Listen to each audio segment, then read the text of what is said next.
ছেলে মানুষ যদি কোনো কিছু খেতে না চায় তাহলে কিন্তু মেয়েদেরও খাওয়া হয়ে ওঠে না। আসসালামু আলাইকুম, আপনারা সকলে কেমন আছেন? আশা করি সকলে অনেক ভালো আছেন।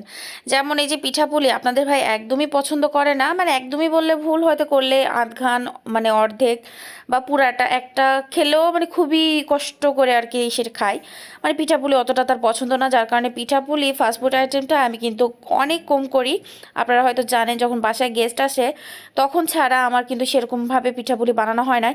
আজকে যে আমরা তিনটা বাসায় সদস্য, আমি কতটুকু আটা এটা আমি আজকে ধুপি বানাবো, প্রথমে বলতে ভুলে গিয়েছি, আজকে কিন্তু আমি ধুপি বানাচ্ছি।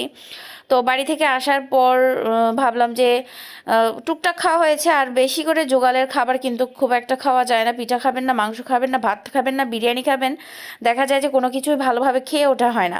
তো এই জন্য কিন্তু বাসায় গেলেও বেরানা কুরানার মধ্যে সেরকমভাবে কিন্তু খাওয়া হয়ে ওঠে নাই, মানে তৃপ্তি বা শান্তি সহকারে কিন্তু খাওয়া হয় নাই।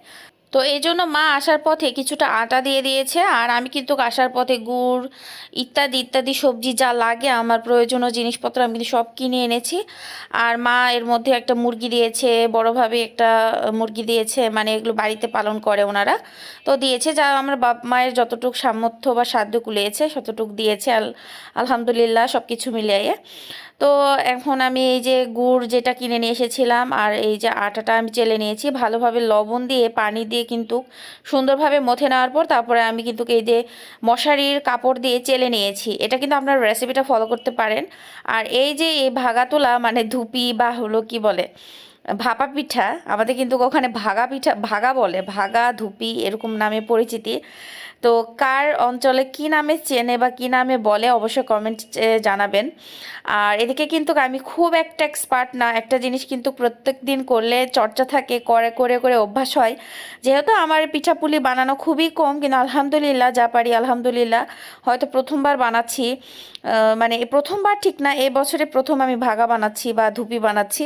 তো যাই হোক, আমার এই ধুপির রেসিপিটা আপনাদের কাছে কেমন লেগেছে অবশ্যই কমেন্টে জানাবেন। আর হ্যাঁ, আমি কিন্তু ধুপিতে গুড় বা নারিকেল দেই না, দিলে অনেক সময় ফেটে যায়। আর আমার সব থেকে বেশি আমাদের উত্তরবঙ্গে মানে নিজস্ব নিজস্ব ঠিক না, বাড়িতে আশেপাশে লালি গুড় বিক্রি হয় বা বাজারে ভালো লালি গুড় পাওয়া যায়, সেই লালি গুড় দিয়ে আমরা ধুপিটা খেয়ে থাকি।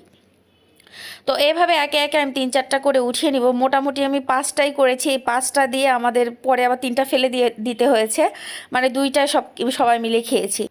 আর আজকের ভাপা পিঠার রেসিপিটা আপনাদের কাছে কেমন লেগেছে অবশ্যই কমেন্টে জানাবেন। ভালো লাগলে লাইক কমেন্ট শেয়ার দিয়ে আমার পাশেই থাকবেন। দেখা হচ্ছে নেক্সট ভিডিওতে। আল্লাহ হাফেজ, আসসালামু আলাইকুম।